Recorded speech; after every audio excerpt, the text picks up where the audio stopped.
Es día martes 5 de enero, aquí estamos para compartir las informaciones en Televicentro desde el foro principal de nuestro canal en la ciudad de Quito. Soy Intimilla, buen día.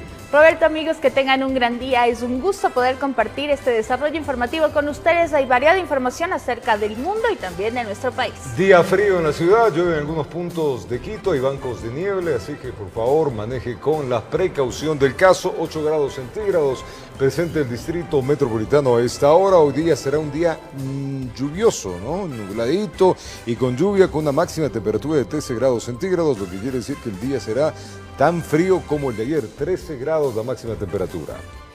Así que por favor eviten cualquier tipo de percance, no excedan los límites de velocidad. Hay muchos accidentes que les vamos a contar el día de hoy. Muy bien, empecemos. Iniciemos entonces con el desarrollo informativo porque 4 muertos y 2 heridos dejó un accidente de tránsito ocurrido en la vía Tarqui-Girón en la provincia de La Suay. Un bus y un auto colisionaron, uno de los vehículos habría invadido el carril. Todas las unidades de socorro de la capital Azuay acudieron a llamado de emergencia que daba aviso de un accidente de tránsito ocurrido en la vía Tarqui-Girón, provincia de La Azuay. Al llegar, se comprobó de un choque frontal entre un bus y un vehículo particular. Producto de esta fatal colisión hubo varios muertos y 2 heridos, todos ellos ocupantes del carro pequeño. En el vehículo estaban 3 niñas en el asiento posterior más un adolescente, de igual manera el conductor y un copiloto, de los cuales las 3 niñas lastimosamente perdieron la vida. E igual el conductor. Varias horas les tomó a los miembros de socorro sacar los cuerpos de los fallecidos, sobre todo de los pequeños y de los heridos. El adolescente que estaba en la parte posterior, refieren familiares que estaban en el vehículo posterior que ayudaron a salir. Y cuando llegamos otra a la escena, tuvimos que hacer explicación para liberar a la copiloto que estaba en el asiento delantero.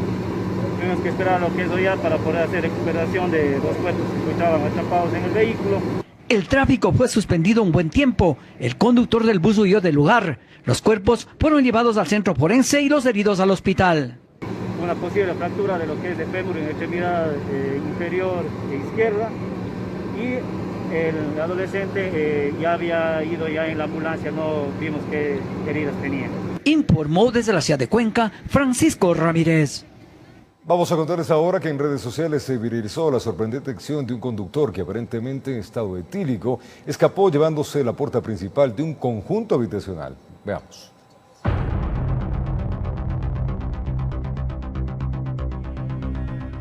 Parecen imágenes de una película de acción, pero no, son imágenes del accionar criollo del conductor de este carro negro que ingresa a una urbanización privada en Llano Chico.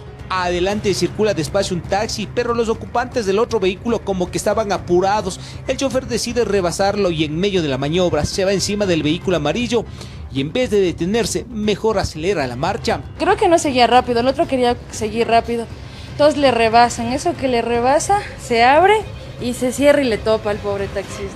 Entonces ya le va tocando en la parte de ahí, le va tocando. De ahí se va todo recto, rápido, deja a unos señores. Se perdió de la primera cámara. Otra imagen revela que deja a 3 pasajeros que revisan las latas y vuelve a salir raudo. Los minutos que demoró fue aprovechado por los guardias para cerrar las puertas, pero lo que nunca se imaginaron era que el chofer no tenía la menor intención de parar la marcha. Se llevó una de las puertas de metal, como que nada le pasó al vehículo, salió a la calle, siguió su marcha y se perdió en medio de la oscuridad. Ventajosamente, quienes estaban en el ingreso esperándolo, corrieron con suerte y salieron ilesos. Él no le importó, la gente como que se puso ahí para corcharle el paso. No le importó, bajó corriendo, bajó así rapidísimo, casi se llevó la puerta. No le importó que estaba cerrada, se la llevó. Aparentemente la versión de Rápidos y Furiosos de Llano Chico se filmó con el actor principal en estado etílico. Solo así se explican los vecinos del accionar sorprendente y de espanto del conductor del auto negro. Para que ya haya actuado así, es como que los tragos se le subieron a la cabeza, como para actuar de una manera tan fea. Si se acuerda de todas las acciones que cometió, seguramente debe andar con cuidado. Está pendiente que responda por los daños al vehículo amarillo y a la puerta del conjunto habitacional. Y quién sabe en el trayecto qué más pasó. En Quito informó Iván Casamen. Y durante el feriado de fin de año existió una reducción del 27% de los accidentes de tránsito en comparación con el 2019. De otra parte, en la capital de la República existió un 28% más de incidentes registrados entre el 31 de diciembre del 2020 y el 3 de enero del 2021. Los accidentes de tránsito durante el feriado de fin de año dejaron víctimas mortales. Solo en lo que concierne al transporte público inter e intraprovincial existieron 4 siniestros en el país. Los mismos dejaron 7 personas lesionadas y una fallecida. Pero en general los datos de siniestralidad durante los días de asueto, esto a nivel nacional, tuvieron un descenso. Así en 2020 se registraron 293, mientras que en 2019 el número se muestra en 390. Es decir, este año hay una reducción del 27%. También en número de fallecidos el registro baja un 33%. Así el 2019 terminó con 57 personas que perdieron la vida, siendo en 2020 un total de 38. La cosa cambia cuando nos centramos en hablar de la siniestralidad vial y sus consecuencias en la capital de la República.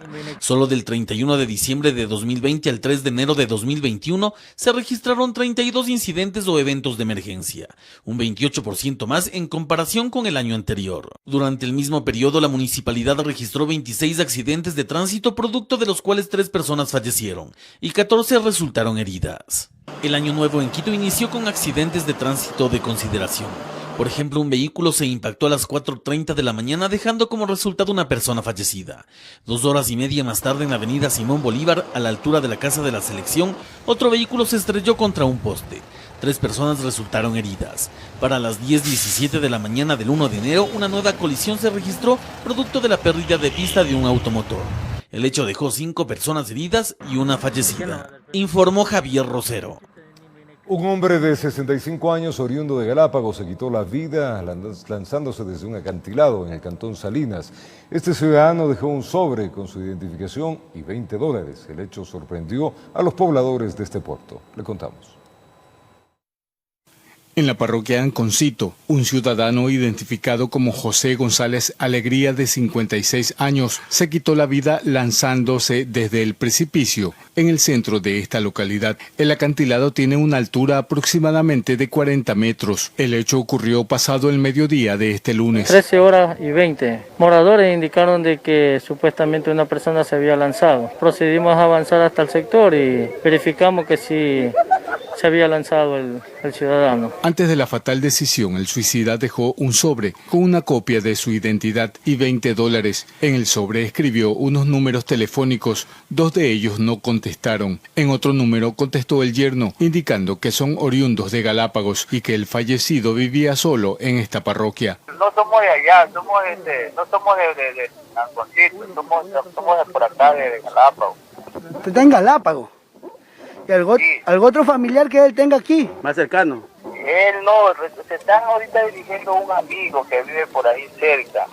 Habitantes de Anconcito manifestaron no conocerlo. Es otra persona desconocida, no la conozco yo. No es de aquí. No, a él no, al menos yo no la había visto. Y nosotros pasamos siempre en la playa, porque trabajamos en la playa. Primera vez que se ve esa persona por acá. Agentes de la DINASED llegaron al lugar para recopilar indicios y realizar el levantamiento del cadáver. Desde la provincia de Santa Elena, informó Darwin Villao. Y el 2021 empezó con 3 muertes violentas en el Distrito Metropolitano de Quito. En todos los casos estuvo presente la ingesta de licor. Los presuntos responsables tienen prisión preventiva.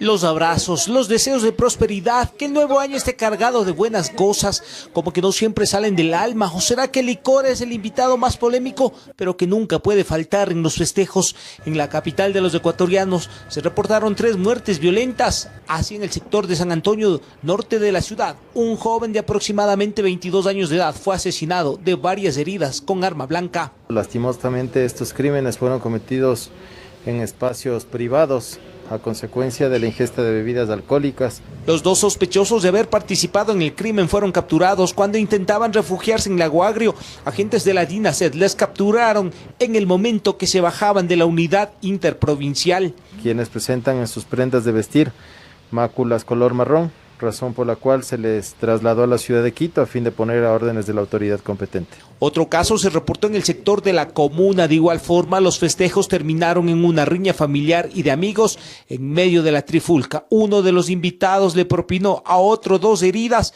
que acabaron con la vida de la víctima camino a una casa de salud. Y los 3 delitos fueron con arma blanca. Mientras en el sur de Quito, por un par de zapatillas, empezó la discusión al interior de un inmueble donde festejaban la llegada del nuevo año. Los reclamos subieron de tono y terminaron cuando el presunto responsable del robo le clavó por varias ocasiones un cuchillo al difunto. Mi hijo me dice que le han robado los zapatos. Y él le ve y le reconoce los zapatos que son de él. Y seguramente han estado peleando. Así, en el Distrito Metropolitano de Quito empezó el 2021 con 3 muertes violentas. 4 sospechosos de los casos reportados fueron detenidos y cuentan con prisión preventiva. Es decir, todo fue resuelto en el ámbito policial y los presuntos responsables empezaron los primeros días del nuevo año encerrados entre 4 paredes. En Quito informó Iván Casamen. El municipio de Quito inició el cobro de impuesto predial con descuentos para quienes cumplan lo más pronto con esta obligación. Este trámite será en línea con el fin de evitar las aglomeraciones y con ello el contagio del COVID-19. Veamos. Antes de la pandemia, durante los primeros días de enero se llegaban a registrar 3.000 personas en los balcones de servicios del municipio de Quito, buscando pagar el impuesto predial. Sin duda, un número que actualmente representaría un riesgo ante posibles contagios por COVID-19. Por ello, el Cabildo Capitalino ha decidido que este trámite sea en línea. Esto ha exigido que el municipio de Quito, como estrategia, permita el pago a través de todo el sistema financiero nacional.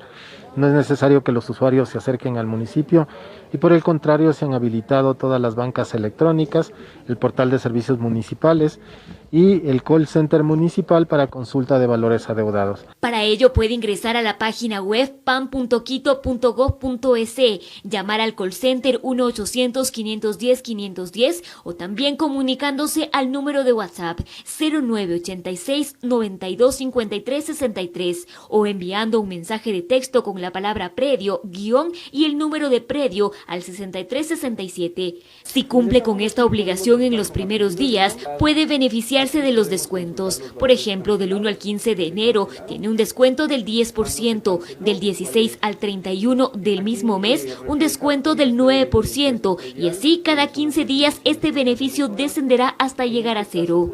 Por el contrario, si al mes de julio no se ha cancelado esta obligación, hasta el mes de diciembre se cancelará un recargo del 10% adicional. Quienes por desconocimiento acudieron desde muy temprano hasta el balcón de servicios del municipio y se encontraron con esta novedad, aprovecharon el viaje para cancelar el impuesto predial en las entidades financieras de la zona. Lo hice en el banco. Yo no me hago problema, yo mismo busco dónde tengo que pagar. Fue rápido todo. Si bien este año el impuesto predial no subió, las autoridades indican que sí se verán reflejados rubros por mejoras tanto en barrios como en todo el distrito. Por ejemplo, este 2021 se empieza a pagar la ruta viva. Más o menos nos corresponde a 18 centavos por cada $1.000 de avalúo en el predio. La emisión predial a recaudar en el 2020 fue de $97 millones. Sin embargo, se alcanzó los 58 millones. Para este año se espera llegar al mismo monto. Sin embargo, pues la aspiración del municipio de Quito es mejorar en este sentido, ya que este rubro es importante para lo que significa la buena salud de las finanzas municipales. En Quito informó Adriana Rojas.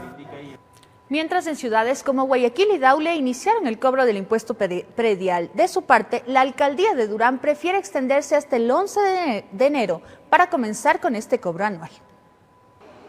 Varios ciudadanos acudieron como cada año a primera hora a tratar de cumplir con el trámite lo antes posible y acceder al respectivo descuento. Pretendían cancelar el impuesto predial directamente desde las ventanillas municipales, pero se encontraron con las puertas cerradas, un banner con información y personal municipal explicando el procedimiento a seguir. Pero me parece que está fácil esto en los bancos, sino que deberían informarlo más antes, ¿entiendes? Porque yo madrugo ahorita para venir a pagar esto. El Cabildo guayaquileño aspira a recibir alrededor de $27 millones por impuestos prediales. Los valores solo se receptarán mediante agencias bancarias e instituciones de recaudación para evitar aglomeraciones en los bajos del municipio, generando riesgo de contagios ante la pandemia del COVID-19. ¿Cómo es posible que nos manden a pagar a una agencia bancaria cuando nos van a cobrar incluso hasta más de lo que hace el descuento del municipio? Toda persona que va a hacer un pago en el banco, no hablemos de los prediales, de cualquier naturaleza, le van a cobrar esa misma comisión. En Daule también existe la alternativa de cobrar mediante agencias bancarias, pero sí mantienen su ventanilla disponible para este trámite.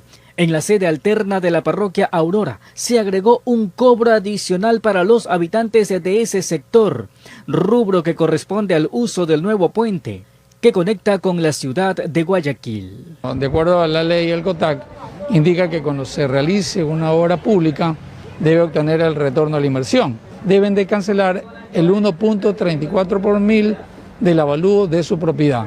Bueno, en realidad pues creo yo que es de alguna forma pues yo creo que se ve reflejado en las acciones y más que nada pues en los impuestos que se tengan que pagar, pues, ¿no? Mientras tanto, en el Cantón Durán retrasaron el inicio del cobro de los predios. Esta demora se debe a que estaban adecuando los espacios necesarios para evitar concentraciones masivas, pero iniciarán desde el 11 de enero. Tanto en canales de entidades bancarias, en agencias bancarias, tanto en canales a través de transferencias a las cuentas del municipio o venir personalmente a las instalaciones del municipio. Informó José Morales.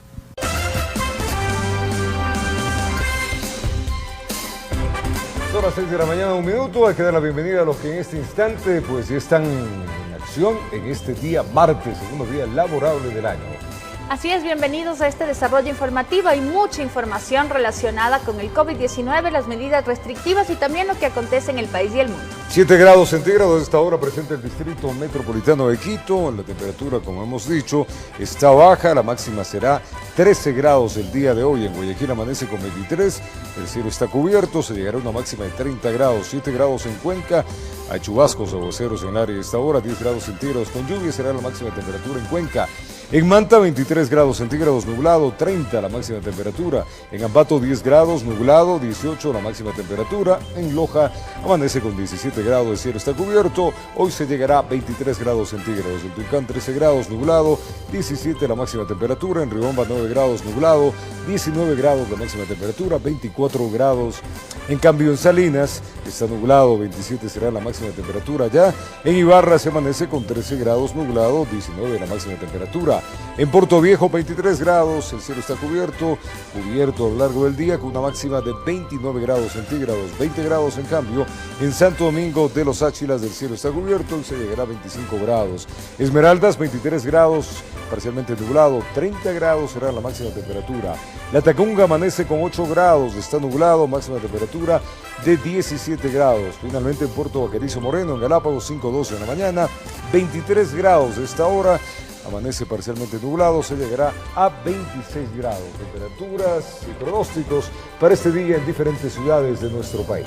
Un frío intenso hoy en la capital realmente, así que tomen las precauciones. Lastimosamente en todo el país va a seguir las lluvias, así que también hay que tener en cuenta. Pero sobre todo en Quito, así que a esta hora llueve en algunos puntos de la ciudad. De hecho, en la Simón Bolívar hay zonas y zonas que llueven. El norte de Quito es donde más lluvias ha tenido, a diferencia del sur. Así que hay que tomar las precauciones del caso. Por favor, reiteramos, conduzcan con precaución para evitar cualquier tipo de accidentes. Iniciamos entonces con el desarrollo informativo, porque a decir de las autoridades, las medidas dictadas durante el estado de excepción arrojan buenos resultados para el feriado de fin de año. Sin embargo, los controles permanecen. Además, se suspende el regreso a clases presencial de estudiantes y docentes, incluso en aquellas instituciones que realizaban planes pilotos. Más de 2 millones de personas no se movilizaron durante los feriados de Navidad y fin de año tras las medidas dictadas bajo el estado de excepción. Entre los resultados del último feriado, las aglomeraciones bajaron al 12%, los libadores al 7% y se reportó un total de 761 fiestas y 746 alertas de quema de monigotes, cifras inferiores en comparación a otras fechas. Lo que no se pudo reducir fueron los escándalos, en su mayoría producto de la violencia intrafamiliar. Si bien existen controles que pasan a manos de los gobiernos autónomos autónomos descentralizados tras la decisión de la Corte Constitucional, el Comité de Operaciones Nacional seguirá activo trabajando en el marco de sus competencias. Respecto al sistema educativo nacional, quedan suspendidas las clases presenciales. Todos los pilotajes que se establecieron, tanto de las 15 universidades como de las 204 instituciones públicas y de las 79 instituciones públicas y privadas, ese es un total de 283, y del retorno de los docentes hacia las instituciones educativas queda suspendido hasta el 18 de enero, pero aquí hay una salvedad, siempre y cuando los datos epidemiológicos así lo permitan. Caso contrario, ese inicio se tendrá que postergar. Entre otras de las disposiciones están las siguientes. El teletrabajo igualmente se ha establecido hasta el 18 de enero, las condiciones son las mismas. Las fronteras terrestres y puertos marítimos siguen cerrados. Los eventos públicos masivos siguen suspendidos. ¿Por qué? Porque esto también es una rectoría a través del Ministerio de Gobierno y de las Intendencias. No se entregarán permisos para eventos públicos masivos. La fecha es determinante. ¿Por qué el 18 de enero? Porque son las 2 primeras semanas de enero las que haremos las evaluaciones de qué ocurrió con todo diciembre, que es este mes sensible. Y dependiendo de esos números, iremos aperturando las actividades que, vuelvo a asistir, son de Rectoría Nacional. De esta manera arranca el 2021, un año en el que el control de la pandemia sigue siendo un reto. Informó Valeria Navarro.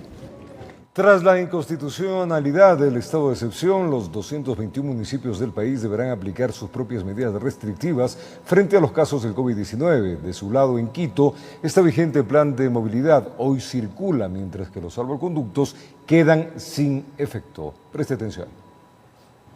Desde este lunes, las localidades del país operan bajo sus propias reglas en temas de movilidad, el buen uso del espacio público y con sus propias estrategias para contener la propagación del COVID-19. Sin embargo, el COE Nacional exhortó a los 221 municipios a que implementen medidas más estrictas. En el tema del buen uso del espacio público, solicitarles que busquen nuevas estrategias para disminuir, tal cual viene desacelerándose justamente el tema de las aglomeraciones, de los aforos. Es importante que establezcan conforme a las medidas de bioseguridad. Es así que los municipios, en el marco de sus competencias, continuarán con ciertas restricciones. En el caso de la capital, el alcalde Jorge Yunda manifestó que por el alto índice de contagios está vigente el plan Hoy Circula. Cada vez que se movilizan los 700.000 vehículos, se moviliza el virus y por eso también seguimos teniendo una restricción. De esta manera, los días lunes, miércoles y viernes podrán circular los vehículos con placas impares, mientras que los martes, jueves y sábado podrán circular los vehículos con placas pares. Los domingos es libre la circulación. No están vigentes los salvoconductos, hay las excepcionalidades y seguimos trabajando de acuerdo a la curva epidemiológica. Excepciones para sectores estratégicos y de primera línea. Además, la emisión del salvoconducto estará limitada para citas médicas y traslados al aeropuerto, los cuales podrán solicitarse en un máximo de 2 por semana. Un llamado a la ciudadanía a hacer el buen uso del salvoconducto, porque aquí lo que prima es la lucha contra un virus, la lucha contra una enfermedad que tenemos que seguirla combatiendo. Se mantienen vigentes limitaciones de aforo en el transporte público y en restaurantes. Aforos al 50% de lo que tiene que ver en el transporte público, tenemos el aforo hacia los restaurantes, hacia los locales. El llamado de las autoridades es no bajar la guardia a puertas de la llegada de una vacuna, informó Priscila Cadena. Y la alcaldesa de Guayaquil, Cintia Viteri, hizo público las nuevas restricciones adoptadas por 20 días por parte del COE cantonal. Entre estas, anunció que queda prohibido el desarrollo de graduaciones, mientras que discotecas y bares continuarán cerrados. Lo único que busco, dice la alcaldesa de Guayaquil, Cintia Viteri, es evitar que más personas mueran por causa del COVID. De allí que invitó una vez más al gobierno nacional a tomar en cuenta el pedido hecho días atrás por el COE cantonal en restringir los vuelos de países donde exista mayor número de infectados. No estamos en la hora de recreo, no estamos para sacarnos la lengua, ni tampoco para empujarnos. Estamos para responder a la altura de las necesidades de una ciudad que se puede venir abajo si las autoridades competentes no hacen lo que deben. Pero como desde el principio les dije, si no hacen lo que deben hacer las autoridades nacionales, estamos solos y lo volveremos a hacer solos. Por ello, las medidas adoptadas por el COE cantonal a partir de este 4 de enero Los centros comerciales y locales comerciales deberán atender con el 50% de su aforo hasta las 22 horas. Los gimnasios en espacios cerrados o abiertos por un lapso de 20 días podrán operar con el 30% de su capacidad hasta las 22 horas. Pasó Navidad, pasó Año Nuevo, vamos a ver qué comportamiento tienen afluencia de gente y en aglomeraciones la bahía, y según eso tomaremos también resoluciones. Se permite el aforo solo del 30% en reuniones y convenciones en hoteles, locales y salones de eventos hasta las 0 horas. No se autoriza ningún tipo de fiestas. Los restaurantes y restobares tienen permiso con un aforo del 50% hasta las 23 horas. Más de la mitad del personal que labora en el municipio de Guayaquil y más de la mitad del personal que labora en las empresas públicas, corporaciones o fundaciones se van a la casa a hacer teletrabajo por 30 días. Y aquí hago un llamado al gobierno nacional para que haga lo mismo con todas las empresas públicas. Entre las medidas también está la prohibición del consumo de bebidas alcohólicas en la vía pública. Se regula el expendio de bebidas alcohólicas y de moderación de 6 de la mañana a 22 horas en lugares autorizados. Y se prohíbe el funcionamiento de bares y discotecas. Buses convencionales de línea, metrovía, aerovía, aforo de hasta 50%. Permanecerán cerrados los parques y malecones por 20 días. La prohibición de eventos públicos y de concentración masiva por 20 días. El cierre de la playa Varadero al público, excepto área de expendio de alimentos, por 20 días. En Guayaquil se procederá a desparasitar, a entregar mascarillas, más kit de alimentos y pruebas rápidas, informó Carlos Julio Gurumendi. Representantes de distintos sectores comerciales aseguran que se verán afectados debido a las nuevas disposiciones del COE cantonal en la ciudad de Guayaquil. Ejemplo, los gimnasios deberán operar al 30% del aforo, mientras que los restaurantes lo harán con el 50%. Le contamos. Porque ellos quieren... Empieza el 2021 y las autoridades ya aplican nuevas medidas para evitar la propagación del COVID-19 en Guayaquil. Es por ello que los distintos comercios y centros de entrenamiento ahora deben acogerse a lo dispuesto por el COE cantonal. Según lo anunciaron las autoridades municipales, los gimnasios pueden operar con un 30% de aforo y hasta las 22 horas. Carlos Rodríguez es propietario de uno de ellos. Dice que el año pasado fue duro y que si las cosas inician así el 2021, entonces trabajarán a pérdida. Nos tocó restringir el aforo de nuestras clases, nos tocó implementar una plataforma de registros en línea, de asistencias, los cuales tocó limitarlo, el cual nos va a afectar al fin de mes. Que hubo mejora económica en los últimos meses, ahora temen que todo decaiga nuevamente. Tenemos clases entre el 50-60% de asistencia, siempre procurando mantener el distanciamiento de 2 metros de distancia entre cada estación de trabajo de cada alumno. Ahora se nos va a limitar drásticamente. En el tema de los restaurantes, el COE anuncia que su aforo permitido es del 50% y su funcionamiento hasta las 23 horas. Francesca Ferrero es la representante de la Asociación de Restaurantes. Dicen que los horarios y las medidas los perjudican. Somos el sector más golpeado a nivel económico, también somos el sector más restringido. Guayaquil hoy maneja el 50% de aforo, pero mantiene la restricción del consumo de bebidas con moderación, ¿verdad? De acompañantes hasta las 10, pero el permiso de funcionamiento es hasta las 11. Genera un poco de conflicto, ¿verdad? Además de que el tema viene más por el distanciamiento social, es decir, los propios ciudadanos deben de cuidar de ellos mismos, respetando las normas de bioseguridad, asegura. Insisten, como también nosotros como asociación, insistimos en que el cuidado y depende de cada uno de nosotros. Pero aquí el fin es tener un plan de contingencia. Informó Julio César Saona. Mucha atención porque el Ministerio de Salud anuncia refuerzos en las unidades de cuidados intensivos por la cantidad de pacientes con coronavirus. Enseguida volvemos.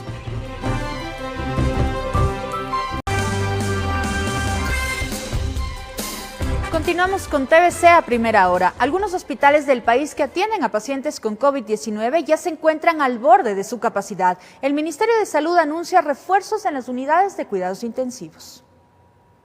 Autoridades indican que los contagios por coronavirus ponen al borde al sistema de salud en Ecuador. La velocidad de transmisión del virus se ha incrementado en 17 provincias del país. Las aglomeraciones han producido mayor demanda en los hospitales, según lo informó el ministro de Salud, Juan Carlos Ceballos. Algunos de los hospitales, especialmente IES, especialmente ISFA, ISPOL, están al borde por la capacidad reducida de camas que tienen. Siempre doy el ejemplo del Teodoro Maldonado Carbo en Guayaquil. Es el único hospital del IES en toda la costa ecuatoriana que tiene UCI exclusivamente para COVID. Entonces llena rápido. A escala nacional, la ocupación de camas de hospitalización para casos COVID es de un 30%, mientras que en las unidades de cuidados intensivos es de un 68%. En Quito, la ocupación de camas hospitalarias es del 53% y camas UCI 90%.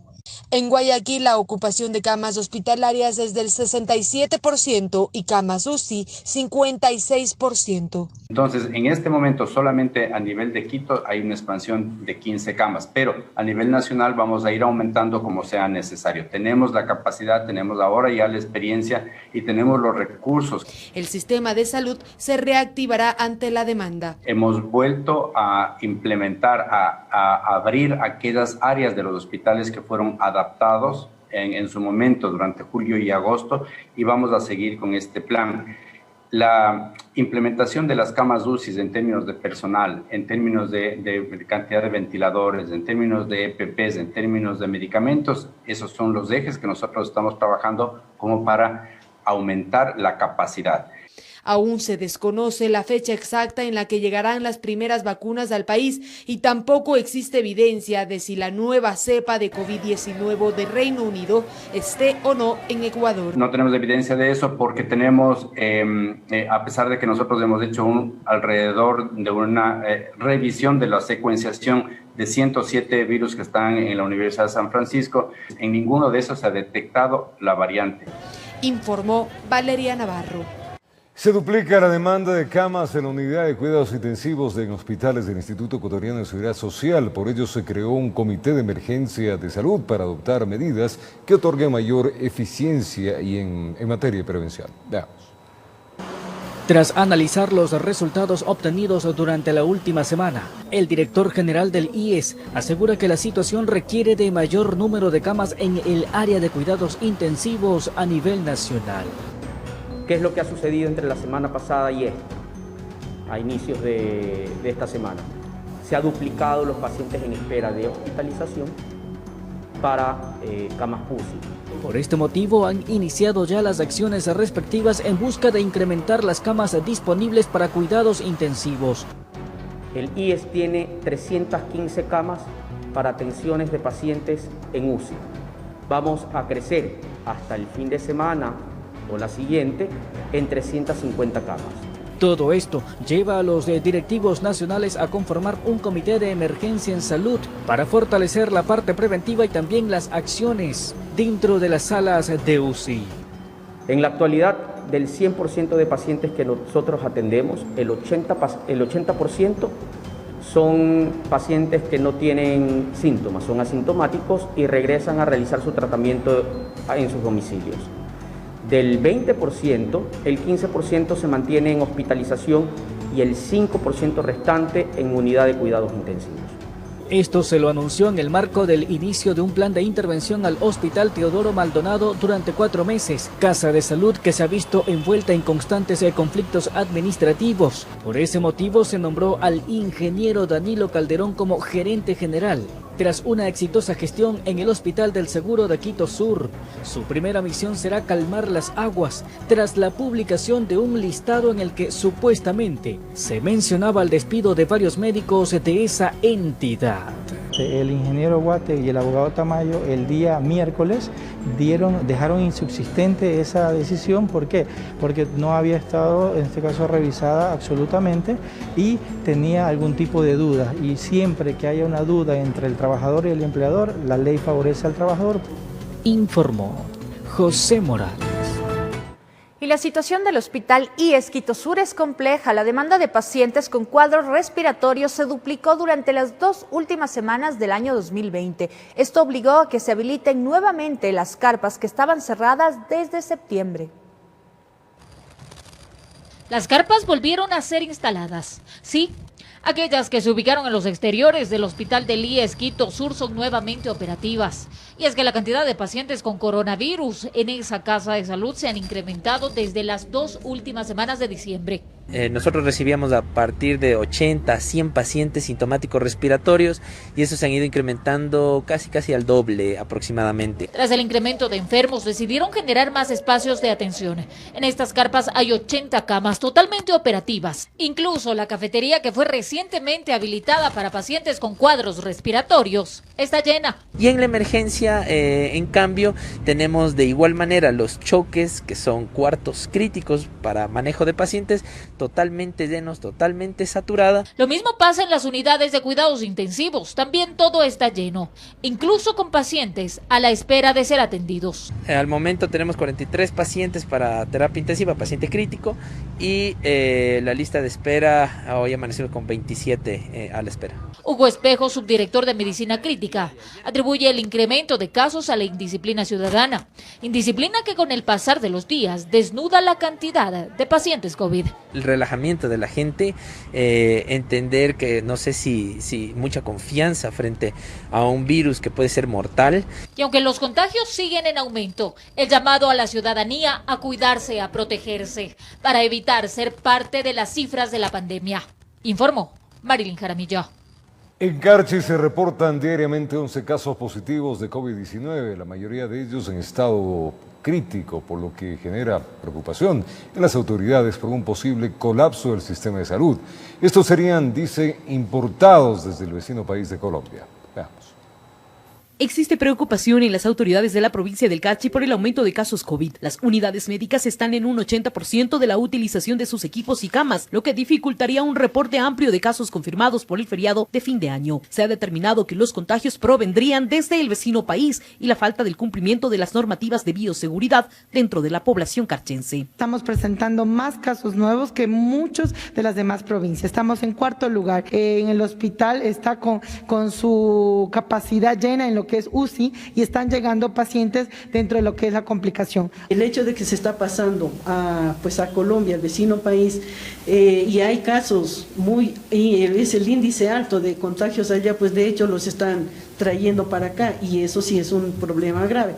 De acuerdo a las estadísticas que maneja el Distrito de Salud, los casos confirmados han sido progresivos hasta llegar a 11 diarios, la mayoría en estado crítico, siendo los grupos vulnerables los más afectados. Antes, en la semana 49, estábamos con 3 casos por día, fue subiendo a las 55 casos por día y en esta semana que estamos con 11 casos por día.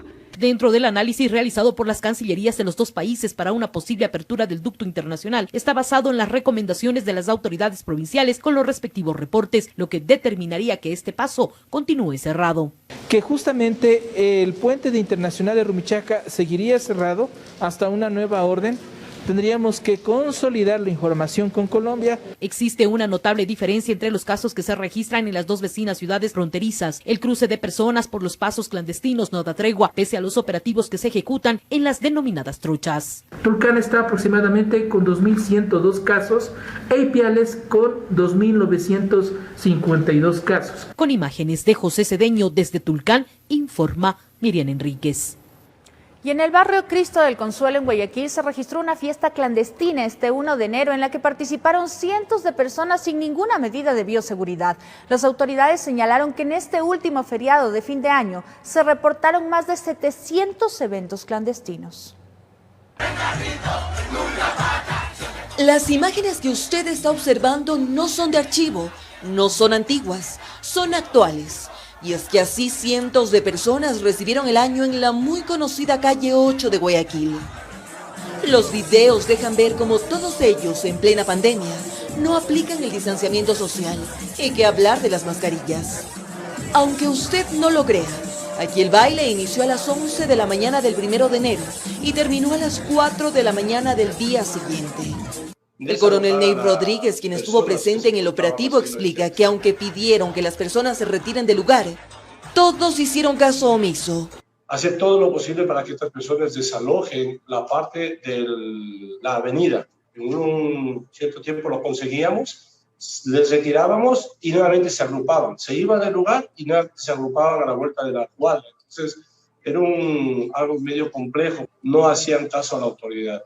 El oficial además detalla que varias casas promovían el escándalo y aunque al evento asistió una multitud, no pudieron detener a nadie. No les encontrábamos con las evidencias suficientes como para detenerles y ponerles a una autoridad competente. Epidemiólogos y expertos afirman que este hecho causa conmoción, pues si solo una de las personas estaba infectada de COVID-19, es probable que el virus se expandió y las consecuencias se verán reflejadas en las siguientes semanas. Para este virus, este famoso RO va de 3 a 3.5, es decir, que si yo estoy infectado, podría infectar a 3.5 personas más. Desde el EQ 911 se confirmó que en este feriado se reportaron 761 fiestas, 3.326 libadores y 2.478 escándalos relacionados a violencia familiar. Datos que sorprenden, pues hasta la fecha desde que inició la pandemia, Ecuador registra 215.080 casos confirmados y 14.069 fallecidos por coronavirus, informó Ismenia Solórzano. La inconstitucionalidad del estado de excepción declarada por la Corte Constitucional genera varias reacciones en los sectores afectados. Desde la Cámara Nacional de Turismo no descartan tomar acciones por las afectaciones económicas que generó esta decisión. Veamos. La declaratoria de inconstitucionalidad de la Corte Constitucional al estado de excepción emitido el pasado 21 de enero por el presidente de la República, mismo que planteaba varias medidas restrictivas para evitar posibles aumentos exponenciales de casos de COVID-19 en el país, generan varias reacciones en los sectores afectados. Desde la Cámara Nacional de Turismo no descartan tomar acciones de hecho en contra del gobierno por las pérdidas económicas generadas, mismas que bordearían los $20 millones y una afectación de 50.000 puestos de trabajo. En el sector turístico no estamos en contra de las medidas que se tomen. No pueden cerrar a todos y no puede paralizar la economía. Estamos viendo para realizar una demanda al Estado, una demanda a la ministra de Turismo. Estamos en una época absolutamente crítica, donde incluso el país recibió un golpe fuertísimo al dejar de recaudar impuestos por compras, por comercio. Desde el gobierno central recalcan que era necesario la implementación de las medidas restrictivas debido a la situación coyuntural de la pandemia en el Ecuador y que en estos momentos se prioriza la salud de la ciudadanía por sobre una reactivación económica. Es impensado lo que hubiese ocurrido si no tomábamos estas medidas. La situación hubiera sido catastrófica. Para el constitucionalista Rafael Ollarte, la Corte tuvo una lectura muy formal ante dicho estado de excepción, ya que en otras ocasiones sí se han aceptado estados de excepción con la misma causal por más de una ocasión. La Constitución indica que el estado de excepción puede decretarse hasta por 60 días y con renovación de 30. La Corte entendió que solamente podía haber una renovación de 30 y no como creíamos tradicionalmente que se podían hacer sucesivas renovaciones de 30 días si es que las causas que motivaron el estado de excepción no hubiesen desaparecido. A su vez explica que pese al dictamen de nulidad en medio de la vigencia del estado de excepción, la normativa no es retroactiva y que toda sanción o multa impuesta por el incumplimiento del mismo tendrá que ser pagada a lo expuesto en el documento, pero no aplicará en actos administrativos. La Corte Constitucional no le ha dado efecto retroactivo a su fallo, es decir, esto tiene efecto futuro. Pero si usted está siendo procesado en virtud de la declaración de inconstitucionalidad, ya no podría continuar el proceso o ya no podría continuar la ejecución de la sanción. Toda sanción, obviamente, que se ha ejecutado durante el toque de queda está legalmente establecida. Por lo tanto, el que estuvo sancionado del 21 de diciembre hasta el 2 de enero, 21 horas con 18 minutos que fuimos notificados, es una sanción legalmente establecida. Informó Mauricio Sánchez. Y el presidente del Consejo Directivo del IES, Jorge Guáttez, hizo la entrega de 102 nombramientos definitivos en el Hospital de Los Ceibos al personal que trabajó en la primera línea de lucha contra el COVID-19. En este marco cuestionó al exgerente del Teodoro Maldonado Carbo por la desvinculación de médicos en dicho hospital. Antes de ser removido del cargo de gerente del Hospital Teodoro Maldonado Carbo del IES en Guayaquil, Patricio Icaza dejó insubsistente la desvinculación de más de un centenar de trabajadores de la salud, por pedido del presidente del Consejo Directivo de esa institución, Jorge Guáttez. Cuando toman la medida, llamamos a consultar si es que había gente relacionada a la pandemia y nos respondieron que no. Cuando mandamos a investigar, había gente relacionada a la pandemia que no tenía que ser retirada.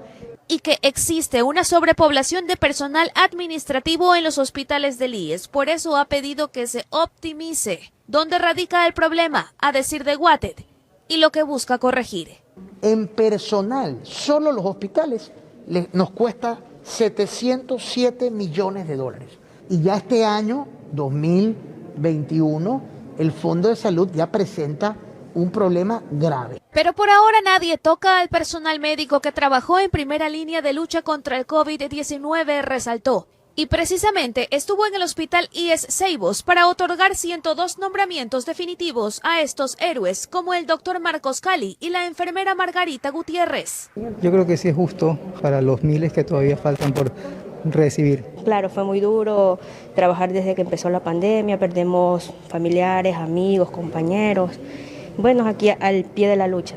En este sanatorio, 8 médicos especialistas, 54 médicos generales y 40 enfermeras fueron beneficiados con los nombramientos definitivos tras los concursos de méritos y oposición como parte de las disposiciones de la Ley Orgánica de Apoyo Humanitario. En total, se darán entre 4.000 y 5.000.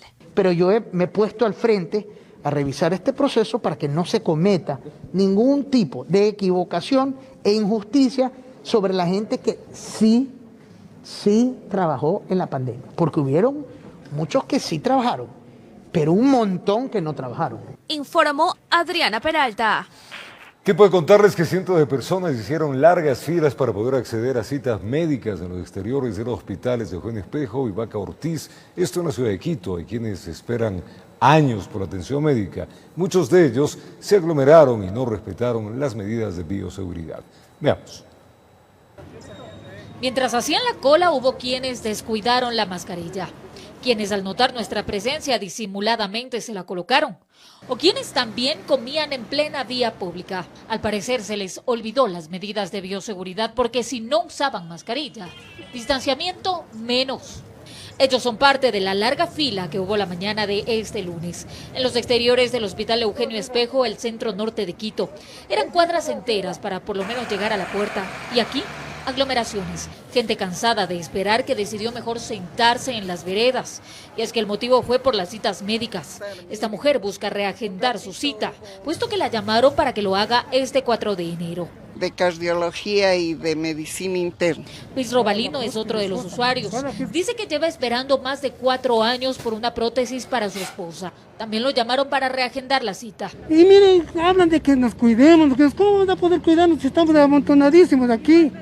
No hay medicamentos, no hay nada. María Tipán, en cambio, se cansó de esperar para solicitar ser atendida. Pero está una colísima, mejor me voy. Lo mismo pasó en el Hospital Vaca Ortiz, pero aquí entre la fila hay niños con sus padres, también buscando atención médica. Ruth Tipán Luisa lleva 1 año tratando de conseguir un turno para su pequeño en neurología. Ya es 1 año.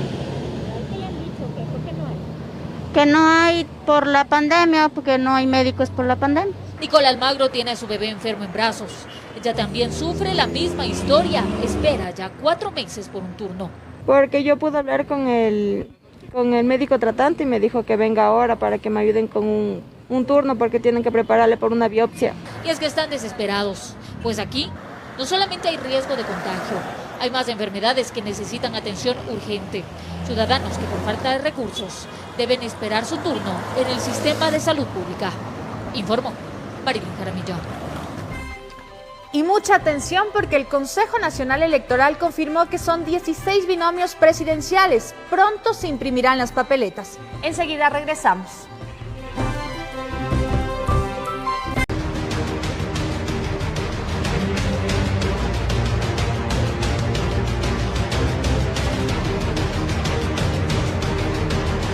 Decisión Electoral 2021. Y el Instituto Geográfico Militar ya tiene en sus manos el arte para iniciar con la impresión de la papeleta electoral de los candidatos presidenciables. El Consejo Nacional Electoral confirmó que son 16 binomios, por lo que Álvaro Noboa queda fuera de la contienda electoral.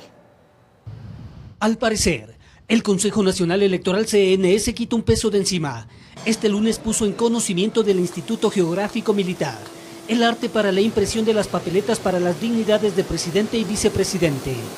Las candidaturas presidenciales en firmes hasta el momento y sobre la cual el Tribunal Contencioso Electoral nos ha dado la certificación de que ya no existen recursos pendientes son 16. Con este anuncio de Enrique Pita, vicepresidente del CNE, el binomio Álvaro Noboa-Gino Cornejo, por justicia social, queda fuera, desvaneciéndose la posibilidad de que el empresario, por sexta ocasión, intente llegar a Carondelet. Álvaro Noboa quedaría ya fuera. Definitivamente. A ver, tanto a nivel del Consejo Nacional Electoral como a nivel del Tribunal Contencioso Electoral, ese es un asunto cerrado. Justicia Social no está participando en este proceso electoral para presidente de la República con un candidato para esa dignidad. Sin embargo, desde Justicia Social se mantienen firmes en que Noboa todavía tiene posibilidades, ya que existen recursos por resolver. No pueden enviar a imprimir las papeletas porque hay recursos que están pendientes dentro del Tribunal Contencioso Electoral. Eso lo hemos denunciado al país, al Contralor, y sería peculado en caso de que el Consejo Nacional Electoral haya enviado a emitir las papeletas. Y tendrían que volver a hacer un segundo pago para poner la candidatura de Álvaro Noboa. A pesar de esto, el Instituto Geográfico Militar ya tiene luz verde para poner manos a la obra e iniciar con la impresión de las papeletas presidenciales y de asambleístas provinciales. Es evidente que el trabajo del Instituto Geográfico Militar pasa por varias etapas. La primera etapa será la de entregarnos a nosotros el formato de cómo va a estar en la papeleta para ser revisada y posteriormente entrar en su impresión masiva. Informó Héctor Romero. Durante este día lunes, las actividades de las campañas de varios candidatos se centraron en mítines políticos y exposición de sus propuestas que le hicieron con gremios de la educación y del agroecuatoriano. Veamos. El candidato presidencial por Pachacutic durante sus actividades proselitistas mantuvo un mitin con los integrantes de la UNE Pichincha. Dentro de sus propuestas está el revisar la tabla salarial de los docentes del país. Claro que el primer año no vamos a poder. Es bien difícil, la economía está quebrada. Pero al tercer, cuarto año hay que revisar la tabla salarial de nuestros maestros y de nuestras maestras, porque ustedes se lo merecen y porque ustedes están criando su plan. Otro de los presidenciables que también ejecutó actividades durante este lunes fue Guillermo Lazo. Este, en cambio, estuvo en Daule, en donde recibió el apoyo de los pueblos montubios. Lazo planteó devolver la personería jurídica del gremio y, entre otros, la inclusión del sector en los planes de su gobierno. Tenemos por objetivo, en primer lugar, crédito a los pequeños agricultores y ganaderos del Ecuador. Crédito desde el Banco Nacional de Fomento. Aquellos que fueron relegados en el gobierno anterior y en este gobierno. Nosotros nos comprometemos a dar crédito por al menos $1.000 millones. Todos los candidatos inscritos podrán ejecutar actividades de campaña hasta el 5 de febrero próximo. Entre esas constan caravanas, mítines y caminatas. Informó Javier Rosero.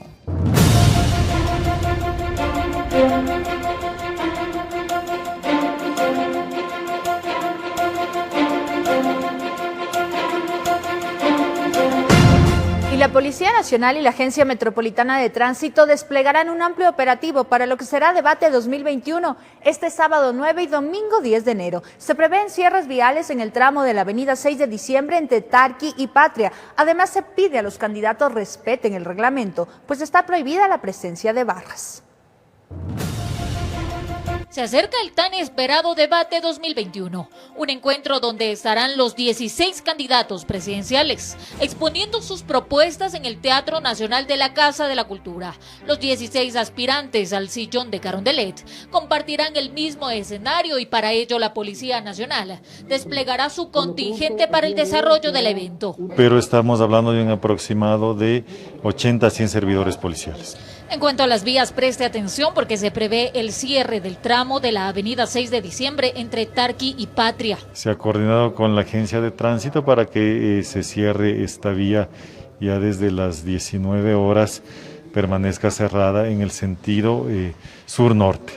El resto de lo que corresponde a la 6 de diciembre estará habilitada en el sentido norte-sur y obviamente los corredores que son para la Metrovía. Se hace un llamado a los candidatos para colaborar en el desarrollo de este trascendental encuentro, pues está prohibida la presencia de barras. Únicamente se permitirá el acceso de los candidatos con 3 acompañantes como máximo previsto en el reglamento.